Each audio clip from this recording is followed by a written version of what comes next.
Olá a todos, eu sou a Flora Peçanha, idealizadora da Start101, e hoje a gente está aqui para mais um episódio da nossa Sessions.1On1. E é um prazer, eu acho que muitos de vocês já conhecem uma das pessoas que eu vou apresentar, Ryan Nadeau, que é o meu grande parceiro desde o início da minha jornada no universo de tecnologia e inovação no Brasil e no mundo. Ele é o parceiro internacional da Start e hoje é também o Head de Estratégia da Global Innovation Catalyst, que ele vai estar apresentando para vocês. E a nossa maravilhosa embaixadora, Lilian Sanada, que é a líder hoje do IBM Garagem, que ela também vai falar um pouquinho do trabalho deles aqui no Brasil. E muito dessa nossa conversa hoje vai ser voltada para a gente falar a respeito de experiências de aprendizagem, principalmente o que a Global Innovation Catalyst vem fazendo no mundo, com relação a colaborar com as organizações e o mercado corporativo a poder desenvolver e potencializar suas estratégias e suas jornadas de inovação e de transformação digital hoje. Então, eu passo a palavra. Now I'm going to change to English. And Ryan, please introduce yourself. Hi, everyone. I'm Ryan Nadeau. I am not only the international partner for Start101, working with Flora nearly every day, but I am also head of strategy for an organization called Global Innovation Catalyst. Our aim is to create and seed innovation economy regions around the world and ultimately create 10 million innovation jobs within the next 10 years. Lilian, você gostaria de se apresentar para a gente, por favor? Sim, em português ou em inglês? Pode ser em português, já que o nosso público é brasileiro. Legal. Bom, eu sou a Lilian Sanada, sou uma agente de transformação por natureza, uma change maker by nature, uma dançarina de coração, apaixonada por imaginar um futuro melhor e desenhar soluções que tornem esse futuro possível. Eu tenho drivado inovação em grandes empresas no Brasil, tenho tido esse prazer e essa honra desde 2013 e atuado também como líder de uma comunidade que fomenta a cultura de inovação dentro de grandes empresas, já que a gente sabe que tem uma grande mudança e transformação cultural e mudança de paradigmas que precisa acontecer para que a inovação possa acelerar, né, e andar no passo que a gente precisa para o país. E aí, então, em 2019, com outros colegas, líderes de inovação, a gente trouxe uma comunidade global chamada Design at Business para o Brasil, e começamos a promover meetups, sessões de capacitação for free, enfim, e a partir daí eu comecei a ser aí uma ativista também nessa seara de transformação cultural e para ajudar, no final das contas, as pessoas a desbloquearem a criatividade e a superar o medo de falhar, né? Já que o sucesso é a gestão do fracasso, né? Das falhas que a gente tem ao longo da vida. And one of the reasons that I'm going to open the conversation for you to so Ryan can explore more GIC's work, and you also make the questions and clarify a lot of the issues we've been discussing. The reason we decided to make this encounter is because you also see the value and the importance of let's say, the corporations and the professionals inside of the companies to develop innovation mindset, to obtain these new skills that are now like really pretty much mandatory in terms of so the corporate market can evolve and be really into the new era, the new digital age. So please, could you explore more about that, your challenges, and start this interaction with Ryan? Yes, sure. My pleasure. I think that companies are doing the best they can to provide high quality training on innovation methodologies to their employees. And I would say that this is an investment in software, but we also need to invest in our hardware, right? Which means manage and change our mindset. Feeling confident to use creativity, to innovate, even when we are not comfortable doing it. So as we were raised in an environment where failure is not good, so we are always looking for the perfect situation, the perfect use case to start to innovate, we should just go for it. Just go for it. If you are able to succeed, great. If not, we will fail and learn, which is also good. So this is something that we need to think about and to reflect on the importance of this mindset shift. Yeah, Lilian, it's funny you mentioned that because, failure is one of the core principles of what we teach at GIC and the importance of it. True innovation cannot, and true entrepreneurship cannot happen without having, notches on your belt of having failed several times, because that is the easiest way one learns. And that part of innovation culture is so counterintuitive to how executives typically run big organizations, and more importantly, how they measure themselves. Failure typically isn't an option for them. And so that's actually one of the things and one of the mindsets of Silicon Valley that we really, really try to insert into all of our programming to get people and organizations and leaders to understand that it is such a critical part of the process. And it's that mindset shift that you speak of it's so crucial. And it's not just Brazil that's struggling with it. It's every country in the world, right? When you think of Silicon Valley, that is one part of the United States.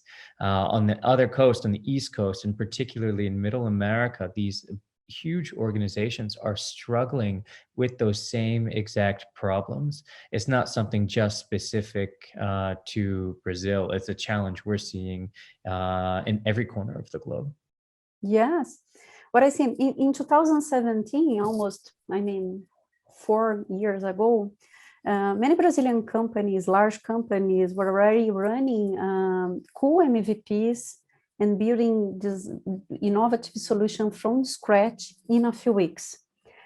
However, the pilot projects took months or even years to start. And in my point of view, it wasn't a rational decision. It was more a emotional decision, like to delay this project. And that somewhat was linked to the fear of failing and putting the reputation at risk. But what does success mean? Success means letting the competitor get ahead of our company.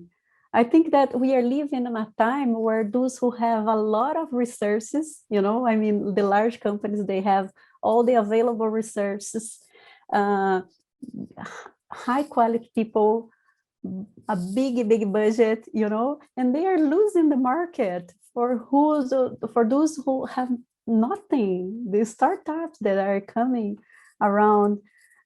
So this is something that we need to think about, because the startups, they are empowering people to change, to try new approaches, they have more creative confidence.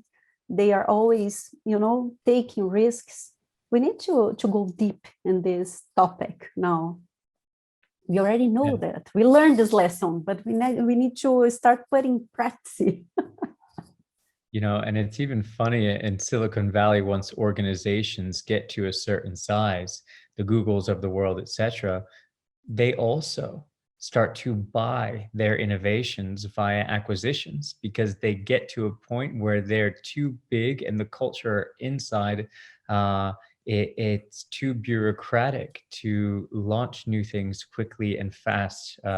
And once you get to that sort of size, it's just, it becomes difficult, though not impossible, right? And we're gonna have to get to a point where organizations really figure out how to drive that innovation internally, because there's only so much innovation you can buy. And not only that, we're actually seeing legislation happening here in Washington, DC, that will prevent big tech companies from making acquisitions after acquisitions after acquisitions. So there's really interesting things happening on the legislation side that are going to create barriers to that sort of innovation buying habits, for sure. Yes. I had this proof when I decided to join other innovation leaders and launch Design Business, the Brazilian chapter here, and starting as a community, to discuss exactly this paradigm shift in large companies. Out of the 10 companies we invited to join the community and start this kind of discussions, 8 agreed to join the community immediately. So today we already have more than 60 companies discussing these topics and struggling to understand how to turn the innovation a routine, a habit, like a process, across entire organizations, not only led by the innovation guys, the technology guys, the digital transformation guys. Innovation, it's like you said, there's a methodology to it. And that's one of the reasons that our programs are powered by the Idea to Market program from the Stanford Center for Professional Development, because what they've done is they've distilled 30 plus years of research into how to launch new products from ideation to scale into a 12-week program. And that's one of the reasons that we decided to collaborate with them, because this is some of the best content out there that really walks you through the nuts and bolts of what it takes to launch new ventures. And we've coupled that content is all static, and we've coupled that with an incredible community of innovators and experts from around the world. Everyone from the founder of XPRIZE, the founder of the Skoll Foundation, to a guy, Gary Rochelle, who has a $5 billion fund in China, to really get the people who've not just done this once, but done it twice, done it 3 times, who can come in and help our fellows and the leaders in organizations that are coming through our programs, not just understand the academic piece of the videos that they just watched, but actually the applicability of that in the real world, right? What does product market fit mean outside of the textbook? What does it mean in practice? How did I get it wrong the first time? How did I get it right the second time, right? That understanding of what a failure being a part of that process, right? We try to create an experiential learning program around all of this to really get the real world applicability of what it takes for innovation to happen in big organizations. It's great. In the last years, I've been working for global technology companies in high qualified teams that are 100% available to help clients innovate. We have top innovation leaders, designers, architects, industry experts, developers ready to build disruptive innovation. And this is many times, Ryan, it's for free. We want to let our clients, usually large companies, to try new solutions without fear, However, most of the use cases that come to are incremental improvements with no need a highly skilled team to build.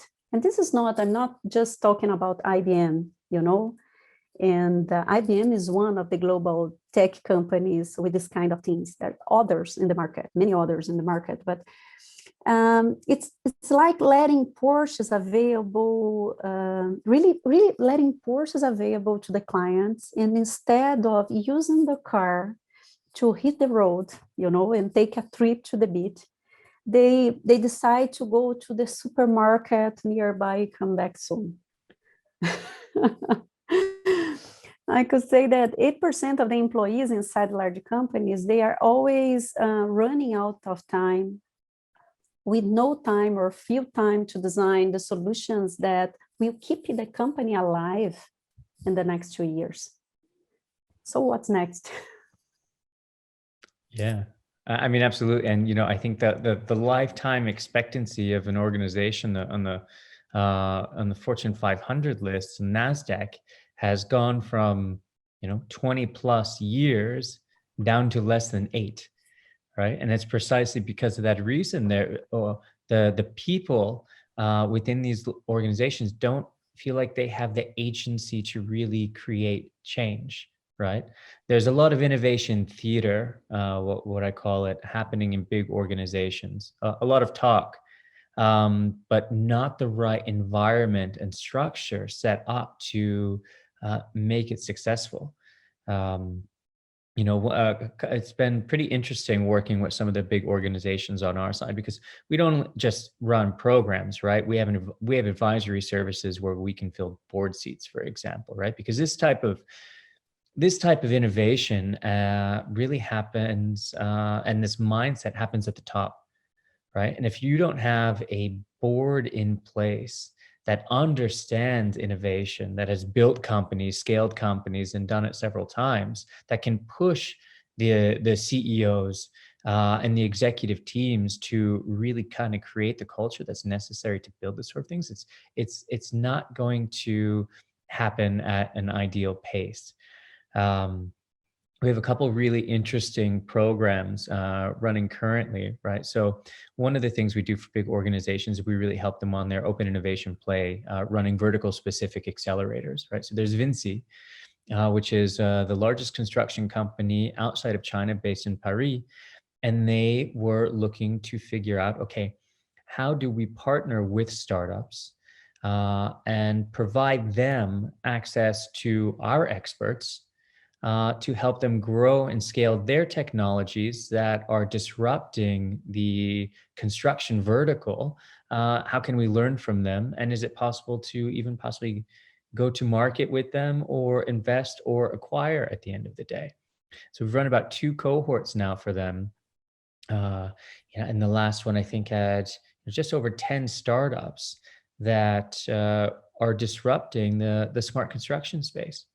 And so these startups have to go through a 12-week program where all the experts that are brought in are all from, some from the GIC network, but the majority of them are from Vinci, right? Because as you know, I'm sure half the problem is getting these executives and these employees to really understand the language of innovation, how do startups talk, how do startups think, more importantly. And the best way to do that is to put them together in the same room and have them working on problems together, working on projects together, and really sharing their expertise. It's critical to making innovation happen. Yes, yeah. And it's so interesting when we say that at the startups, people are leading the change. They are not waiting for someone else to step in, because they don't have much people in the company anyways. They must lead the change, they really need the change. And it's when we start talking about this, what the innovation leaders, those people that are acting as change agents or transformation agents inside organizations, what we see is that they feel lonely, despite the high investment they have on trainings, about innovation methodologies, technologies, and so on. they are not feeling, comfortable, or they don't they don't feel like they have a psychological safety environment to try new things. So something in the environment must change, Otherwise, these people will always, they need to have in the like say, an open environment to start reinventing themselves, to be able to reinvent their companies as well. So how can we do what we could do it for them? It's not only one more training, or a new methodology or something like that. It's something we need to go deep. Yeah, and you need to go higher. This starts again with the executive team. Innovation strategy covers the people actually working the developers working on that next generation technology, to getting leadership buy-in.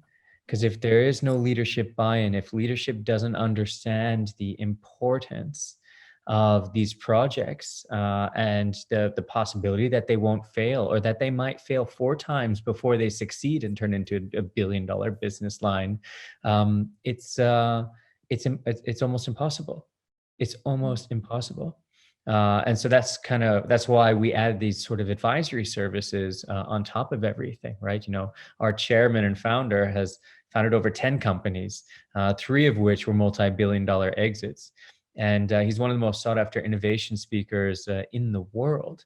And having him able to go in and talk to the C-suite of these organizations and really just blowing their mind with his stories, and not just stories of success, but also failure and what it took to get to those successes is so valuable.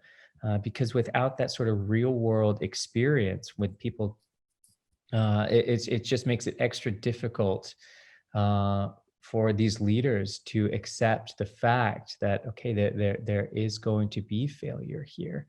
And innovation strategy, again, it starts from the top. It comes from that executive buy-in, because if the executives are not bought in, it's going to get to the top and then it's not going to go anywhere.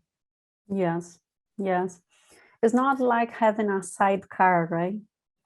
Innovation needs to become a habit and part of everyone's lives in the company, on the daily infused, on the daily routine, on the daily activities.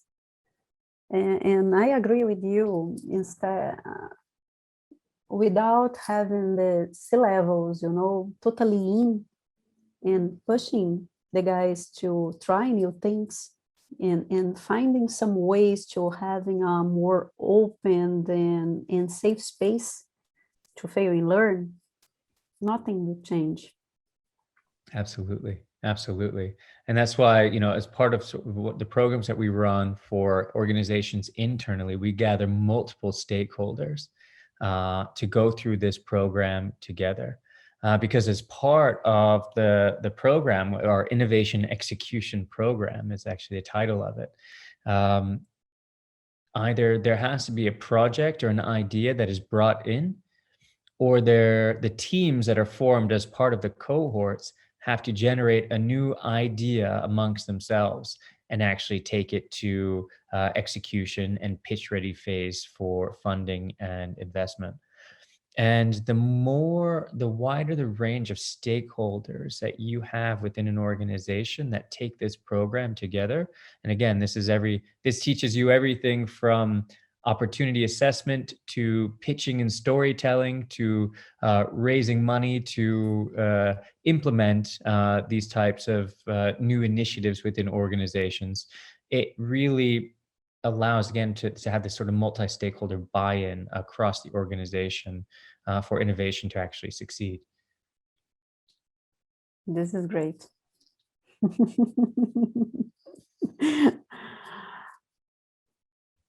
One thing that I would like to complement and see from both sides, especially for Ryan to explain more. Because one of the things that we've discussed before, Lilian, and I think you kind of tap into it a little bit, was the fact that professionals and even leaders sometimes, they learn. Sometimes they go to Stanford, they go to, like any institution, even abroad. But when they come back, there is like a distance from the learning from the actual practice. And I think this is where, when Ryan introduced to us first time Global Innovation Catalyst, I think that was, and the learning experience, which is combining the experience of all this expertise, experts that founded unicorns and were venture capitalists and opened 10 companies and 6 fail, and they have 3 successes, combined with like a Stanford Center of Professional Development curriculum together. Right, Ryan, could you explore that and show the importance of the experiential learning now for the success of the companies in order to innovate?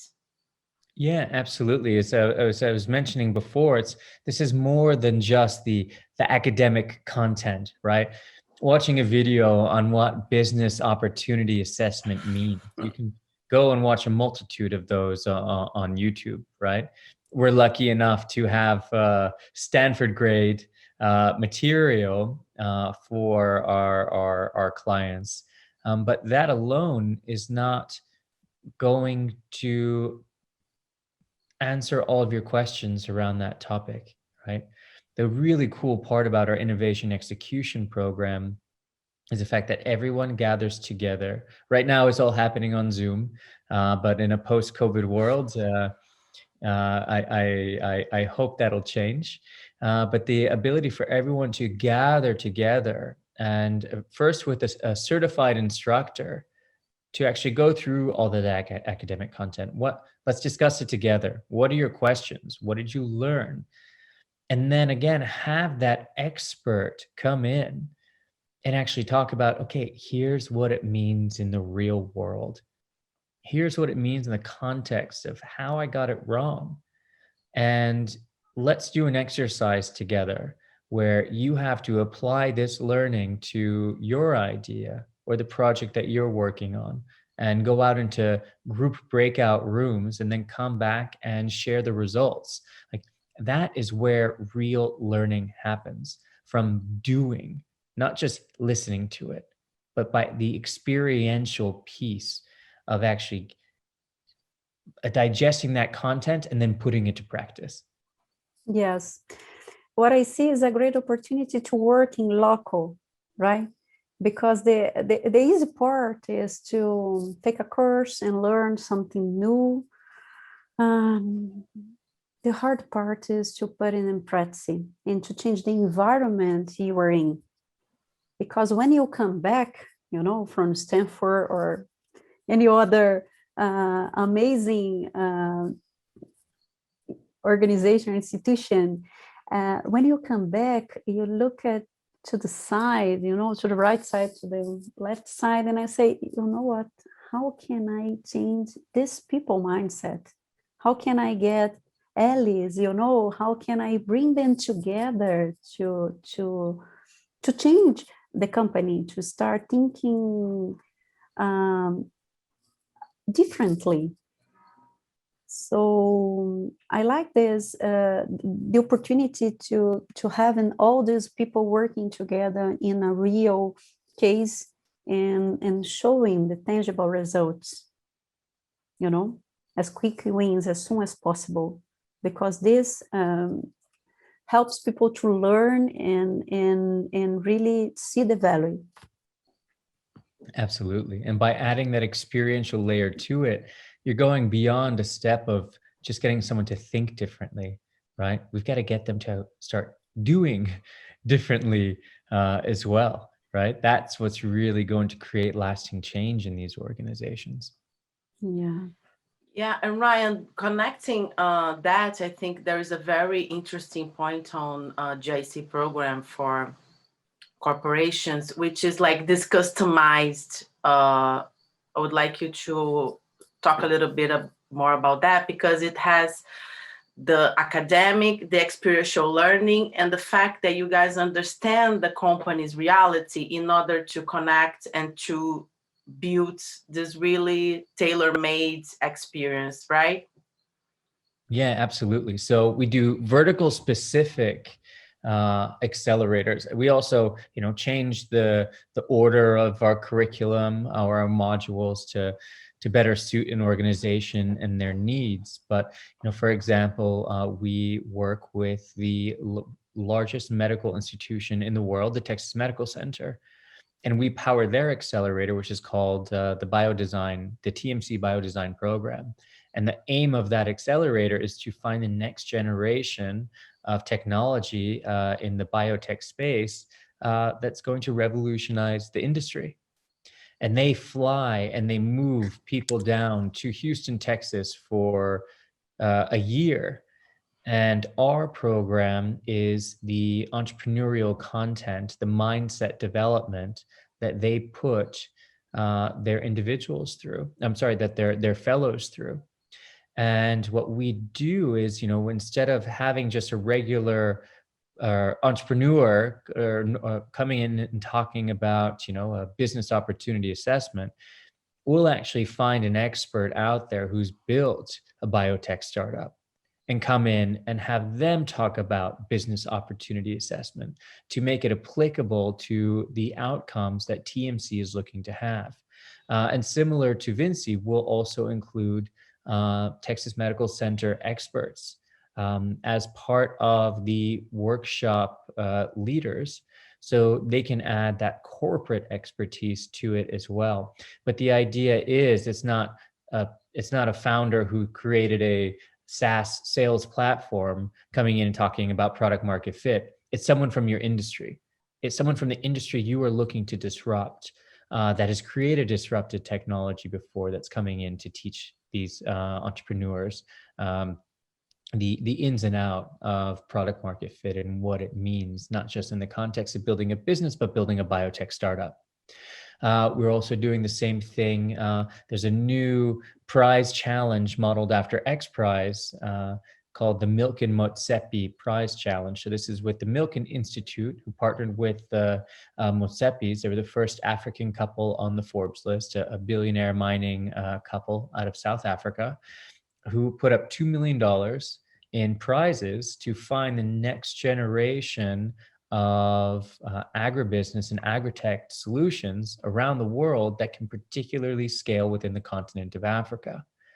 And again, we are tailoring the experiential nature of our program to include experts in the food and the tech space, right? So it's not just general entrepreneurship that you're learning about, it's contextualized to the vertical that these organizations are looking and entrepreneurs are looking to actually disrupt. Yeah, and this will make all the difference, because as long as people can see what they can do in their industry for their clients, is much easier, to really to make it adopt tangible in a scale this mindset, and this become really a habit for them to innovate, as part of the daily activities. Yeah, and also, our program includes mentors and coaches, and also getting industry-specific mentors and coaches where you can have that one-on-one experience that's even outside of the group learning is critical. It's every entrepreneur's dream to be able to have this sort of caliber of individuals helping them along their journey. Yeah, and this is for everybody, right? Doesn't matter in which industry we are in, and for each in which area you are working for. This is for everybody. Everybody inside an organization must be confident enough to start something new. Absolutely. I mean, everyone in the world should have the opportunity to be able to take their idea and make it into something beautiful and create value out of it. And that's what this program is all about. You know, we also have the consumer arm where we're training entrepreneurs from over 26 different countries around the world and helping them develop their ideas and their capacity to innovate. We are in the transition from the knowledge economy to the innovation economy. And our company, the world is not prepared, let alone our big organizations, right? And it's critical as we move forward to give people the skill sets of entrepreneurship so they can thrive in the innovation economy. Because if we don't, then people are going to be left behind, and it's just not. It's not what the world needs. It's all about empowering people and let them make the change we need in this world, not only in our companies, you know, but let's go, let's start and where we are, you know, driving cool things and big things through our companies, you know, because this way we can generate a really positive impact in the society. Definitely. Absolutely. Yeah, and that's kind of the way we think about it, right? To create 10 million innovation jobs, we have to train the best entrepreneurs and intrapreneurs, right? If we're able to help support big organizations create a new product line, a new business line, that translates into economic opportunity and employment for people on our planet. And that is the best way to help everyone succeed and thrive, is to give them the opportunity to participate in the modern day economy of the time. And that's the foundation of what we're doing.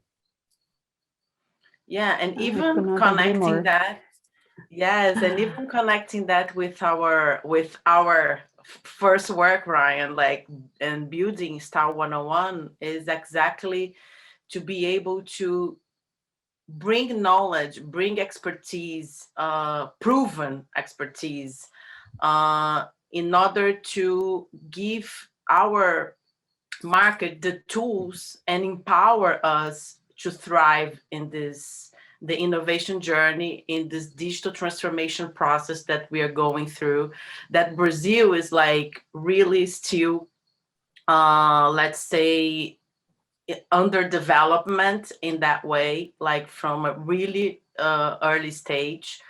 And I think in order for us to be inserted in the innovation economy, we definitely need to amplify the access in order to more and more people be able to have the skills, have the tools in order to, because we have the creativity, we have the resilience, we have, you know, Brazil has so much already in terms of potential, you know, but I think what our work and through with GIC and with all the other partners and the experts that we are bringing in are in order to empower corporations, empower even governmental institutions in order to be able to provide the correct access and skills and knowledge, so we can be part of we can be playing in the playground with China and Israel and the other new ecosystems that came out, right? Yeah, absolutely. And, you know, Flora, it's something we've talked about since day one. It's what we're trying to do at Start 101, bringing in all of these amazing partners, is build capacity, right? We don't want to be a McKinsey of the world, where you come in and you create solutions to sell more solutions, right? This is about building the local capacity and teaching Brazilians how to do it because that's the only way Brazil is going to move forward as a population and as a country is learning how to do all of this their own. Because what I love about Brazil is you have the most beautiful perspective given the mix of cultures. You have the largest diasporas of 10, 11 different countries in the world, from Italy to South Africa. I'm sorry, not South Africa, South Korea to Portugal, to Africa, to Japan. And that perspective is so critical and could be so useful to create products that can scale for the world and internationalize. That's all innate in all of you. And I think that's a huge opportunity. Yes. Yeah. We have all the diversity we need to thrive. We have good people. We have amazing companies. We have natural resources. We have everything. All that we need now is empower people, to lead the way. Yeah, have the new skill sets, and especially like Ryan and I, not only with large corporations as the ones that you've worked before, but we've met with governmental institutions and even many companies that it's not about the lack of job, it's the lack of, they have jobs that they don't have the skilled people, professionals in order to get those spots, like programmers, for example. This is data scientists. We've seen in many governments, state governments here in Brazil that they have, I don't know how many they need. They don't even fill up half of those spots in terms of skilled people. This is not only, I think, a problem in Brazil. I think it's a worldwide issues. We see that with other, in the United States and in other places. And it's just, yes, I think it's just giving people the access. And I'm really proud of us that we are able to really foment this movement of inserting Brazil and our population into this new, which is already not new, is the world we are living in right now. Like, Yes. I think with the pandemic, like things that we are, the digital transformation journeys and process that company were expecting to do in 20 years, they're doing now in like 5. They have to, otherwise that's why Ryan mentioned at the beginning about the Fortune 100 companies that are not going to be existing in in pretty much a near future, in 8 years. So, right? Absolutely. Of course. Yes, and another thing that I'm really proud, Lilian, and I'm very grateful for you to join us in this movement, because this is something I'm also saying in all of the sessions that we are doing. Because I've been since we launched the group of professionals, of the ambassadors, or the first ambassadors of Star 101, everybody's like, oh, how can I be part of it? Or how does it happen? And Ryan and I really selected this initial group, and it's a growing. We have new ones that we're gonna be launching really soon. But for us, this initial group was very important to set, let's say, the standards that the message that we want to send to the market is, you guys are the personification of what we want to multiply, what we want to replicate with our work, which are professionals that has an international perspective, an international experience, an international vision, and really understand the value of this connection and this exchange in order for you to be able to implement, to be leading such a great company such as IBM Garage, SAP, the other ambassadors that we have at Global, at Vale, because it's not about the companies, it's about you guys as professionals. And that's why you are being able to implement and to make the difference inside of your corporations. And I think not everybody has the access for many reasons, for financial, for language, and a lot of our work, everything that we do is really thinking on bringing all of that together, making that accessible in terms of bringing them to Brazil, in terms of adapting to the language, in terms of adapting, even in terms of contracts, it's all done in Brazil, payments in Brazil. The content is translated to Portuguese, because language is a barrier. That's why we record our sessions, so we are able to put subtitles and everybody can have access to this content. So I'm thank you so much for believing in that since the first moment that we met.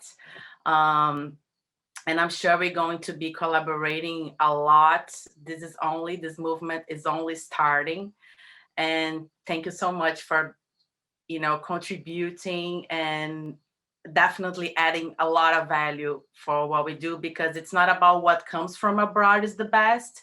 It's just about bringing something new that can really leverage and empower the executives, the entrepreneurs, the local investors, the governmental institutions, and everybody that wants to thrive in this economy that we are already living now.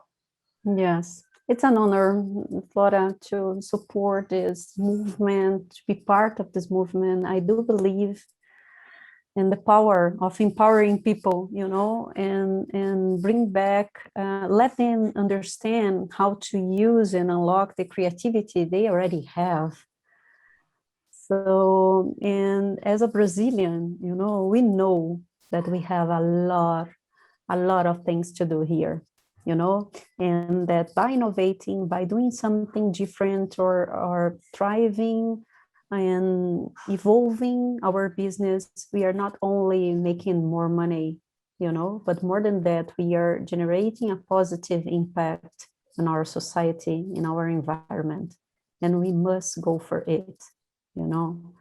This is much more, this goes much beyond the business topics, Definitely. Definitely. Yes, it's for our people, for our society. Yes, and Ryan, that is not enough words to express this amazing journey and partnership that we've been growing and growing and growing for the past 3 years. Actually, today I saw a TBT. I'm going to do a TBT of a picture of us in San Francisco when I talked to you for the first time and you said yes in my crazy idea at the time. And it's been amazing. And even seeing your development and your growth in really establishing yourself in this global powerhouse of connecting the Silicon Valley worldwide, be supporting such an amazing institution as Global Innovation Catalyst, because you introduced this to us, to Star101, before you were part of the team. And I was very impressed and touched by the fact that it was a project that was grown through purpose.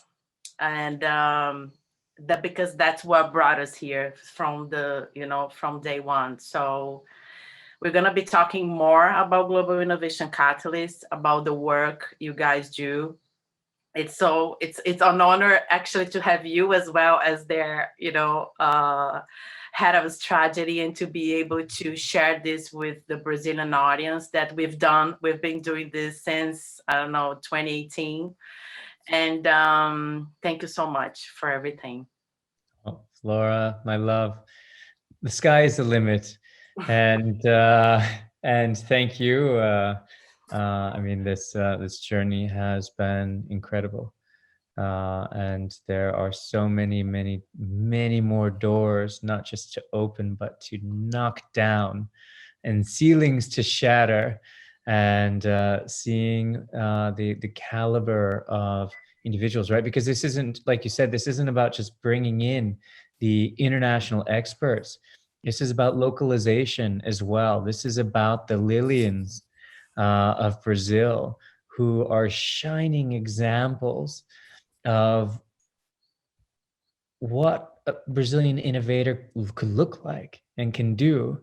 Is critical to scaling that within the country. So Lilian, so thankful to have you on this journey with us and to see you so excited about the mission as well. I can't wait to do amazing things together. My So pleasure. now I'm gonna change to Portuguese, so I say bye to everybody. Bom, muito obrigada a todos vocês, Lilian mais uma vez, Ryan mais uma vez. Agora, a partir de... Já temos essa semana, amanhã, estamos lançando um novo episódio. E agora, semanalmente, teremos aqui esse nível maravilhoso de conversa para compartilhar com o ecossistema.